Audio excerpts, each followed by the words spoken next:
ಎಲ್ಲರಿಗೂ ಯೂಟ್ಯೂಬ್ ಚಾನಲ್ಗೆ ಸ್ವಾಗತ. ಈ ಒಂದು ವಿಡಿಯೋದಲ್ಲಿ ನಾವು 10ನೇ ತರಗತಿ ಪ್ರಥಮ ಭಾಷೆ ಕನ್ನಡ ಪದ್ಯಪಾಠ 4 ಚಲಮನೆ ಮೆರೆವೆಂ ಪಾಠದ ಪ್ರಶ್ನೋತ್ತರಗಳನ್ನು ನೋಡೋಣ.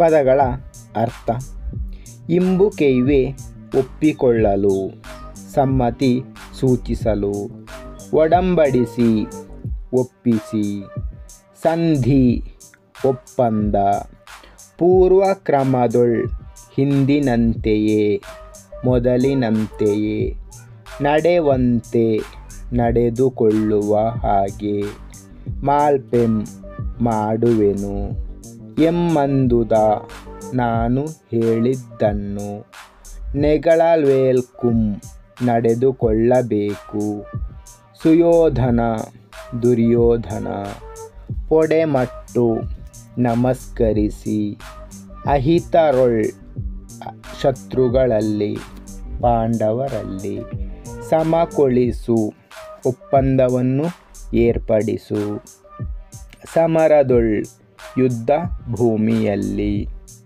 ಪೇಳಿ ಹೇಳಿ, ಕಜ್ಜಂ ಕಾರ್ಯ ಕೆಲಸ, ಇರಿವೆ ಹೋರಾಡುವೆ, ಪಾಂಡುಸುತರೊಳ್ ಪಾಂಡುವಿನ ಮಕ್ಕಳಲ್ಲಿ, ಪಾಳ್ನೆಲ ಪಾಳು ಬಿದ್ದಿರುವ ನೆಲ, ದಿನಪಸುತ ಕರ್ಣ, ಪುದುವಾಳ್ದಪೆನೆ ಬಾಳುವುದುಂಟೆ, ಅನುಗಾಳ್ ಪ್ರೀತಿಯ ಗೆಳೆಯ, ಅನುಗದಮ್ಮ ಪ್ರಿಯ ತಮ್ಮ, ಪಾರ್ಥ ಅರ್ಜುನ, ಹಸು ಪ್ರಾಣ, ಇರ್ಬರು ಇಬ್ಬರು, ಇಕ್ಕಿ ಕೊಂದು, ಬಳಿಕೆ ಆಮೇಲೆ, ಅಂತಕಾತ್ಮಜ ಯಮನ ಮಗ, ಅಳಲ್ ದುಃಖ, ಹುಟ್ಟಿದ ಹುಟ್ಟಿದ, ಒಡ ಹುಟ್ಟಿದ ಜೊತೆಯಲ್ಲಿ ಹುಟ್ಟಿದ, ನೂರುವರು ನೂರು ಜನರು, ಇದಿರ್ಚಿ ಹೋರಾಡಿ, ಸತ್ತರ್ ಪುಟ್ಟರೆ ಸತ್ತರೆ ಮತ್ತೆ ಹುಟ್ಟುವುದಿಲ್ಲವೇ, ಚಲಮನೆ ಮೆರೆವೆಂ ಛಲವನ್ನೇ ಮೆರೆಯುವೆ ಸಾಧಿಸುವೆ, ಕಾದು ಹೋರಾಡು, ಸಮರ ಯುದ್ಧ, ಕೌರವಂಗೆ ದುರ್ಯೋಧನನಿಗೆ, ಅವನಿ ಭೂಮಿ. ಮುಂದಿನ ಭಾಗ: ಕೊಟ್ಟಿರುವ ಪ್ರಶ್ನೆಗಳಿಗೆ ಒಂದು ವಾಕ್ಯದಲ್ಲಿ ಉತ್ತರಿಸಿ. ಮೊದಲನೆಯ ಪ್ರಶ್ನೆ: ನಿಮಗೆ ನಮಸ್ಕರಿಸಿ ಹೋಗಲು ಬಂದೆನಷ್ಟೇ ಎಂದು ದುರ್ಯೋಧನ ಯಾರಿಗೆ ಹೇಳುವನು? ಉತ್ತರ: ನಿಮಗೆ ನಮಸ್ಕರಿಸಿ ಹೋಗಲು ಬಂದೆನಷ್ಟೇ ಎಂದು ದುರ್ಯೋಧನ ಭೀಷ್ಮಾಚಾರ್ಯರಿಗೆ ಹೇಳಿದನು. ಎರಡನೇ ಪ್ರಶ್ನೆ: ದಿನಪಸುತ ಎಂದರೆ ಯಾರು? ಉತ್ತರ: ದಿನಪಸುತ ಎಂದರೆ ಕರ್ಣ. ಮೂರನೇ ಪ್ರಶ್ನೆ: ಯಾರಿಬ್ಬರನ್ನು ಕೊಂದ ಬಳಿಕ ಸಂಧಿ ಮಾಡಿಕೊಳ್ಳುವುದಾಗಿ ದುರ್ಯೋಧನ ಹೇಳುತ್ತಾನೆ? ಉತ್ತರ: ಅರ್ಜುನ ಮತ್ತು ಭೀಮ ಇವರಿಬ್ಬರನ್ನು ಕೊಂದ ಬಳಿಕ ಸಂಧಿ ಮಾಡಿಕೊಳ್ಳುವುದಾಗಿ ದುರ್ಯೋಧನ ಹೇಳುತ್ತಾನೆ. ನಾಲ್ಕನೇ ಪ್ರಶ್ನೆ: ಛಲವನ್ನೇ ಮೆರೆಯುವುದಾಗಿ ನಿರ್ಧರಿಸಿದವರು ಯಾರು? ಉತ್ತರ: ಛಲವನ್ನೇ ಮೆರೆಯುವುದಾಗಿ ನಿರ್ಧರಿಸಿದವರು ದುರ್ಯೋಧನ. ಅಂತಕಾತ್ಮಜ ಎಂದರೆ ಯಾರು? ಅಂತಕಾತ್ಮಜ ಎಂದರೆ ಧರ್ಮರಾಯ. ಮುಂದಿನ ಭಾಗ: ಕೊಟ್ಟಿರುವ ಪ್ರಶ್ನೆಗಳಿಗೆ 2-3 ವಾಕ್ಯಗಳಲ್ಲಿ ಉತ್ತರಿಸಿ. ಮೊದಲನೆಯ ಪ್ರಶ್ನೆ: ತಾನು ಹೋರಾಡುತ್ತಿರುವುದು ನೆಲಕ್ಕಲ್ಲ ಛಲಕ್ಕೆ ಎಂಬುದನ್ನು ದುರ್ಯೋಧನ ಹೇಗೆ ವಿವರಿಸುತ್ತಾನೆ? ಉತ್ತರ: ದುರ್ಯೋಧನನು ಭೀಷ್ಮಾಚಾರ್ಯರಿಗೆ ನಾನು ಭೂಮಿಗಾಗಿ ಹೋರಾಡುತ್ತಿಲ್ಲ, ಆದರೆ ನನ್ನ ಛಲಕ್ಕಾಗಿ ಪಾಂಡವರೊಡನೆ ಹೋರಾಡುವೆನು. ಈ ಭೂಮಿ ನನಗೆ ಪಾಳು ಭೂಮಿಗೆ ಸಮ. ನನ್ನ ಒಡಹುಟ್ಟಿದ 100 ಮಂದಿ ಸಹೋದರರು ಯುದ್ಧದಲ್ಲಿ ಹೋರಾಡಿ ಸತ್ತರು. ಸತ್ತವರೇನು ಮತ್ತೆ ಹುಟ್ಟುವುದಿಲ್ಲವೇ? ಆದ್ದರಿಂದ ಪಾಂಡವರೊಡನೆ ಹೋರಾಡಿ ನನ್ನ ಛಲವನ್ನೇ ಮೆರೆಯುತ್ತೇನೆ ಎಂದು ಹೇಳುತ್ತಾನೆ. ಎರಡನೆಯ ಪ್ರಶ್ನೆ, ಈ ನೆಲದೊಡನೆ ನಾನು ಸಹಬಾಳ್ವೆ ಮಾಡುವುದಿಲ್ಲವೆಂದು ದುರ್ಯೋಧನ ಹೇಳುವುದೇಕೆ? ಉತ್ತರ, ಭೀಷ್ಮಾಚಾರ್ಯರು ಪಾಂಡವರೊಡನೆ ಸಂಧಿ ಮಾಡಿಕೊಳ್ಳಲು ಸಲಹೆ ನೀಡಿದಾಗ ದುರ್ಯೋಧನನು ಅದಕ್ಕೆ ಒಪ್ಪುವುದಿಲ್ಲ. ಅವನು ನಾನು ಭೂಮಿಗಾಗಿ ಹೋರಾಡುತ್ತಿಲ್ಲ, ಛಲಕ್ಕಾಗಿ ಪಾಂಡವರೊಡನೆ ಹೋರಾಡುವೆನು. ಈ ಭೂಮಿ ನನಗೆ ಪಾಳು ಭೂಮಿಗೆ ಸಮ. ಪ್ರಿಯ ಗೆಳೆಯನಾದ ಕರ್ಣನನ್ನು ಕೊಲ್ಲಿಸಿದ ಈ ಭೂಮಿಯೊಡನೆ ನಾನು ಮತ್ತೆ ಸಹಬಾಳ್ವೆ ಮಾಡುವುದಿಲ್ಲ ಎನ್ನುತ್ತಾನೆ. ಮೂರನೆಯ ಪ್ರಶ್ನೆ, ಪಾರ್ಥ ಭೀಮರ ಬಗೆಗೆ ದುರ್ಯೋಧನನ ಅಭಿಪ್ರಾಯವೇನು? ಉತ್ತರ, ನನ್ನ ಪ್ರೀತಿಯ ಗೆಳೆಯ ಕರ್ಣನನ್ನು, ನನ್ನ ಪ್ರೀತಿಯ ತಮ್ಮನಾದ ದುಶ್ಯಾಸನನನ್ನು ಕೊಂದ ಅರ್ಜುನ ಭೀಮರು ಬದುಕಿರುವವರೆಗೆ, ನನ್ನ ದೇಹದಲ್ಲಿ ಪ್ರಾಣ ಇರುವವರೆಗೆ ನಾನು ಸಂಧಿ ಮಾಡಿಕೊಳ್ಳಲು ಒಪ್ಪುವುದಿಲ್ಲ. ಮೊದಲು ಆ ಇಬ್ಬರನ್ನು ಕೊಲ್ಲುವೆನು.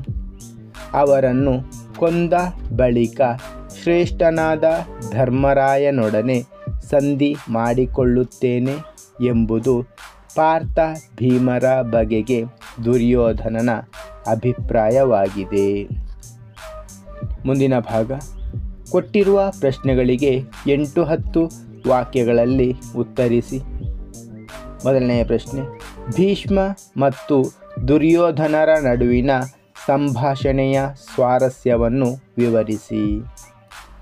ಉತ್ತರ, ಮಹಾಭಾರತ ಯುದ್ಧದಲ್ಲಿ ತನ್ನೆಲ್ಲ ಸಹೋದರರನ್ನು, ಆಪ್ತಮಿತ್ರ ಕರ್ಣನನ್ನು ಕಳೆದುಕೊಂಡು ದುರ್ಯೋಧನನು ತನ್ನ ತಾಯಿಯ ಅಪೇಕ್ಷೆಯಂತೆ ರಣರಂಗದಲ್ಲಿ ಶರಶಯ್ಯೆಯಲ್ಲಿ ಮಲಗಿದ್ದ ತಾತ ಭೀಷ್ಮರ ಸಲಹೆಯನ್ನು ಪಡೆಯಲು ಬರುತ್ತಾನೆ.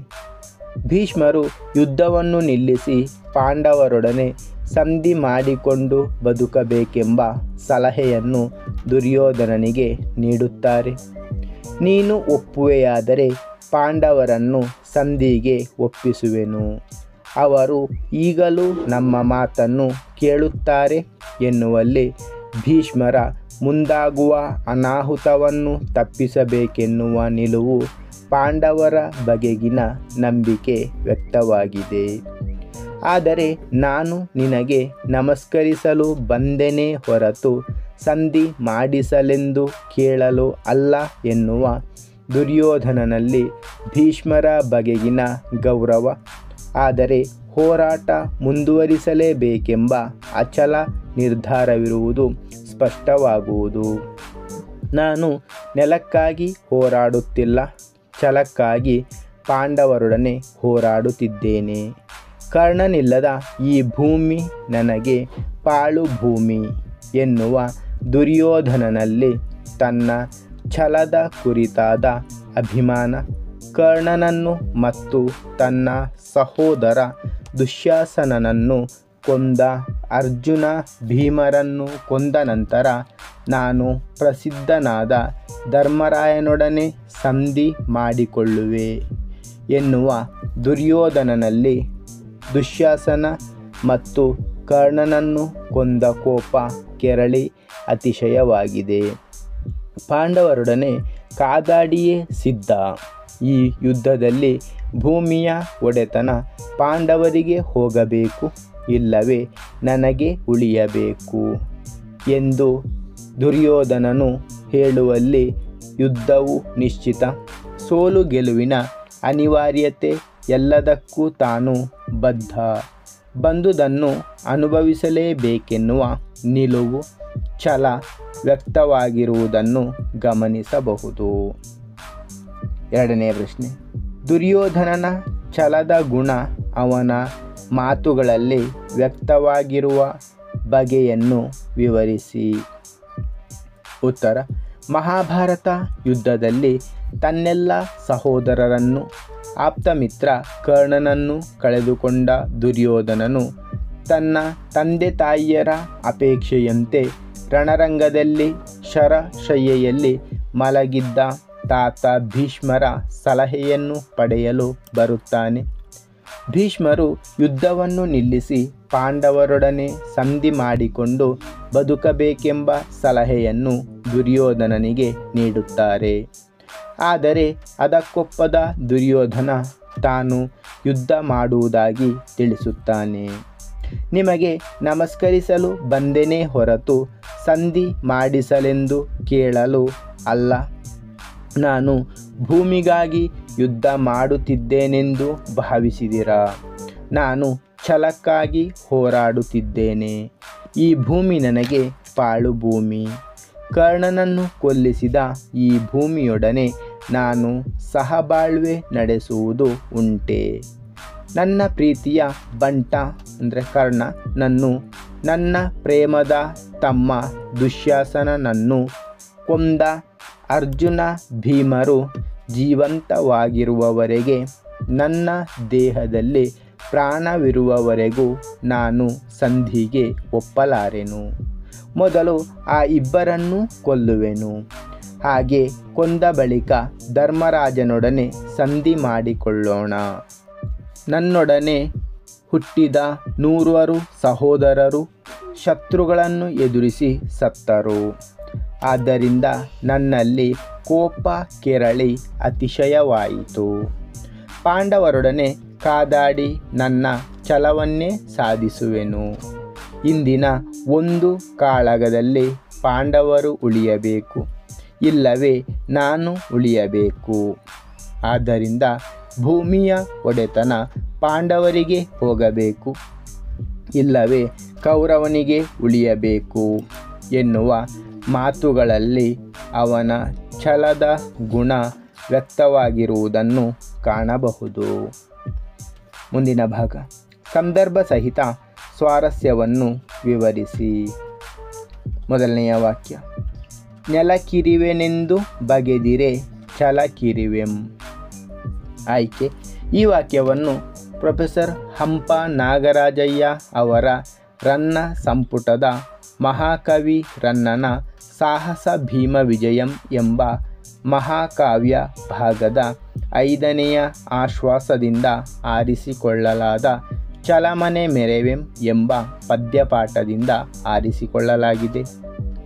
ಸಂದರ್ಭ, ಭೀಷ್ಮಾಚಾರ್ಯ ಪಾಂಡವರನ್ನು ಒಪ್ಪಿಸುತ್ತೇನೆ, ಸಂಧಿ ಮಾಡಿಕೋ ಎಂದು ಹೇಳಿದಾಗ ದುರ್ಯೋಧನನು, ಅಜ್ಜ, ನಾನು ಈ ಭೂಮಿಗಾಗಿ ಯುದ್ಧ ಮಾಡುವೆನೆಂದು ಭಾವಿಸಿದಿರಾ? ನಾನು ಛಲಕ್ಕಾಗಿ ಪಾಂಡವರೊಡನೆ ಹೋರಾಡುವೆನು. ಈ ಭೂಮಿ ನನಗೆ ಪಾಳು ಬಿದ್ದ ನೆಲಕ್ಕೆ ಸಮ ಎನ್ನುವ ಸಂದರ್ಭದಲ್ಲಿ ಈ ಮಾತನ್ನು ಹೇಳುತ್ತಾನೆ. ಸ್ವಾರಸ್ಯ, ದುರ್ಯೋಧನನ ಈ ಮಾತಿನಲ್ಲಿ ನಶ್ವರವಾದ ಅರಸುತನಕ್ಕಿಂತ ಛಲದಿಂದ ಬಾಳುವುದೇ ನಿಜವಾದ ಕ್ಷತ್ರಿಯನ ಗುಣ. ಸಂಧಿ ಮಾಡಿಕೊಳ್ಳುವುದು ಹೇಡಿತನದ ಲಕ್ಷಣ ಎಂಬ ಧ್ವನಿ ಸ್ವಾರಸ್ಯಪೂರ್ಣವಾಗಿ ವ್ಯಕ್ತವಾಗಿದೆ. 2ನೆಯ ವಾಕ್ಯ, ಸಮರದೊಳೆನಗಜ್ಜ ಪೇಳು ಮಾವುದು ಕಜ್ಜಂ. ಆಯ್ಕೆ, ಈ ವಾಕ್ಯವನ್ನು ಪ್ರೊಫೆಸರ್ ಹಂಪ ನಾಗರಾಜಯ್ಯ ಅವರ ರನ್ನ ಸಂಪುಟದ ಮಹಾಕವಿ ರನ್ನನ ಸಾಹಸ ಭೀಮ ವಿಜಯಂ ಎಂಬ ಮಹಾಕಾವ್ಯದ ಭಾಗದ 5ನೆಯ ಆಶ್ವಾಸದಿಂದ ಆರಿಸಿಕೊಳ್ಳಲಾದ ಛಲಮನೆ ಮೆರೆವೆಂ ಎಂಬ ಪದ್ಯಪಾಠದಿಂದ ಆರಿಸಿಕೊಳ್ಳಲಾಗಿದೆ. ಸಂದರ್ಭ, ಭೀಷ್ಮಾಚಾರ್ಯರು, ನೀನು ಒಪ್ಪುವೆಯಾದರೆ ಪಾಂಡವರನ್ನು ಒಪ್ಪಿಸಿ ಒಪ್ಪಂದ ಮಾಡಿ ಮೊದಲಿದ್ದಂತೆ ನಡೆಯುವ ಹಾಗೆ ಮಾಡುವೆನು. ಈಗಲೂ ಕೂಡ ಅವರು ನಮ್ಮ ಮಾತನ್ನು ಮೀರದೆ ಪಾಲಿಸುತ್ತಾರೆ.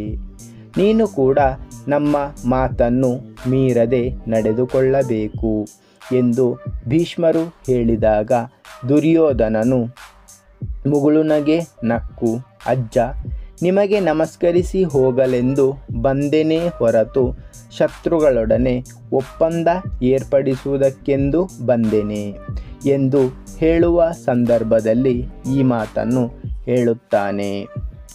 ಸ್ವಾರಸ್ಯ: ಸಮರದೊಳನಗಜ್ಜ ಪೇಳು ಮಾವುದು ಕಜ್ಜಂ ಎಂದು ಸಂಧಿ ಮಾಡಿಕೊಳ್ಳುವ ಮಾತೊಂದನ್ನು ಬಿಟ್ಟು ಯುದ್ಧದಲ್ಲಿ ನಾನೇನು ಮಾಡಬಹುದೆಂಬುದನ್ನು ಹೇಳಿ ಎಂಬುದು ಇಲ್ಲಿ ಸ್ವಾರಸ್ಯವಾಗಿದೆ. ಮೂರನೇ ವಾಕ್ಯ: ಪಾಂಡವರೊಳಿರಿದು ಚಲಮನೆ ಮೆರೆವೆಂ. ಆಯ್ಕೆ: ಈ ವಾಕ್ಯವನ್ನು ಪ್ರೊಫೆಸರ್ ಹಂಪ ನಾಗರಾಜಯ್ಯ ಅವರ ರನ್ನ ಸಂಪುಟದ ಮಹಾಕವಿ ರನ್ನನ ಸಾಹಸ ಭೀಮ ವಿಜಯಂ ಎಂಬ ಮಹಾಕಾವ್ಯ ಭಾಗದ 5ನೆಯ ಆಶ್ವಾಸದಿಂದ ಆರಿಸಿಕೊಳ್ಳಲಾದ ಚಲಮನೆ ಮೆರೆವೆಂ ಎಂಬ ಪದ್ಯಪಾಠದಿಂದ ಆರಿಸಿಕೊಳ್ಳಲಾಗಿದೆ. ಸಂದರ್ಭ: ನನ್ನ ಒಡಹುಟ್ಟಿದ 100 ಮಂದಿ ಸಹೋದರರು ಹೋರಾಡಿ ಸತ್ತರು. ಆದ್ದರಿಂದ ನನ್ನಲ್ಲಿ ಕೋಪ ಹುಟ್ಟಿ ಬೆಳೆಯಿತು. ಸತ್ತವರೇನು ಮತ್ತೆ ಹುಟ್ಟುವುದಿಲ್ಲವೇ? ಆದ್ದರಿಂದ ಪಾಂಡವರೊಡನೆ ಹೋರಾಡಿ ನನ್ನ ಛಲವನ್ನೇ ಮೆರೆಯುತ್ತೇನೆ ಎಂದು ದುರ್ಯೋಧನನು ಭೀಷ್ಮಾಚಾರ್ಯರ ಬಳಿ ಹೇಳುವ ಸಂದರ್ಭದಲ್ಲಿ ಈ ಮೇಲಿನ ಮಾತನ್ನು ಹೇಳುತ್ತಾನೆ. ಸ್ವಾರಸ್ಯ: ದುರ್ಯೋಧನನು ಕೋಪ ಹೆಚ್ಚಾಗಲು ಕಾರಣವನ್ನು ನೀಡುವುದಲ್ಲದೆ ತನ್ನ ಸಹೋದರರು ಸತ್ತಿಲ್ಲ, ಅವರು ಮತ್ತೆ ಹುಟ್ಟಿ ಬರುವರೆಂಬ ನಂಬಿಕೆ ಹೊಂದಿರುವುದು ಹಾಗೂ ಛಲಕ್ಕಾಗಿ ಹೋರಾಡುವ ಆತನ ನಿಲುವು ಇಲ್ಲಿ ಸ್ವಾರಸ್ಯಪೂರ್ಣವಾಗಿ ವ್ಯಕ್ತವಾಗಿದೆ. 4ನೇ ಪ್ರಶ್ನೆ: ಮೇಣಾಯಿತು ಕೌರವಂಗವನಿ ತಳಂ. ಆಯ್ಕೆ: ಈ ವಾಕ್ಯವನ್ನು ಪ್ರೊಫೆಸರ್ ಹಂಪ ನಾಗರಾಜಯ್ಯ ಅವರ ರನ್ನ ಸಂಪುಟದ ಮಹಾಕವಿ ರನ್ನನ ಸಾಹಸ ಭೀಮ ವಿಜಯಂ ಎಂಬ ಮಹಾಕಾವ್ಯ ಭಾಗದ 5ನೆಯ ಆಶ್ವಾಸದಿಂದ ಆರಿಸಿಕೊಳ್ಳಲಾದ ಛಲಮನೆ ಮೆರೆವೆಂ ಎಂಬ ಪದ್ಯಪಾಠದಿಂದ ಆರಿಸಿಕೊಳ್ಳಲಾಗಿದೆ. ಸಂದರ್ಭ: ಸಂಧಿಗೆ ಒಪ್ಪದ ದುರ್ಯೋಧನನು ಅಜ್ಜ, ನಾನು ಹೋರಾಡದೆ ಬಿಡುವುದಿಲ್ಲ. ಇಂದಿನ ಯುದ್ಧದಲ್ಲಿ ಪಾಂಡವರು ಉಳಿಯಬೇಕು, ಇಲ್ಲವೇ ನಾನು ಉಳಿಯಬೇಕು. ಆದ್ದರಿಂದ ಈ ಭೂಮಿ ಪಾಂಡವರದ್ದಾಗಬೇಕು, ಇಲ್ಲವೇ ಕೌರವರದ್ದಾಗಬೇಕು ಎಂದು ಶರಶಯ್ಯೆಯಲ್ಲಿ ಮಲಗಿದ್ದ ಭೀಷ್ಮಾಚಾರ್ಯರಿಗೆ ಹೇಳುವ ಸಂದರ್ಭದಲ್ಲಿ ಈ ಮಾತನ್ನು ಹೇಳುತ್ತಾನೆ.